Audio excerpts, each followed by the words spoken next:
Cənab Prezidentin fərmanı əsasında Bakı metropoliteni yenidən təşkil olunur və artıq Bakı metropoliteni Bakubus və Bakı taksi vahid bir çətr altında fəaliyyət göstərəcəkdir.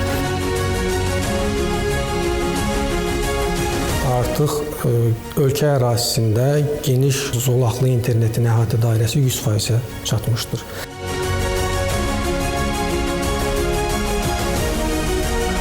Digər mühüm istiqamət data texnologiyalarının sürətli inkişafını zəruri edən süni intellekt texnologiyalarıdır. Və artıq Azərbaycanda ilk dəfə superkompüter mərkəzi Azın Telekomda istifadəyə verilmişdir. 2030-cu ilin sonuna dək 299 yeni nəsil vaqonun gətirilməsi və zaman-zaman köhnə nəsil vaqonların yenilənməsi nəzərdə tutulur.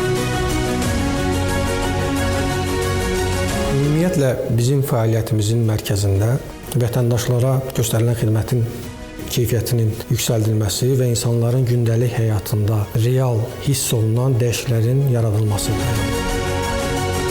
Askon Holdingin icraçı direktoru Şahin Babayevin ARB 24 və Report İnformasiya Agentliyinə geniş müsahibəsinə bugün 18:30-da baxa bilərsiniz.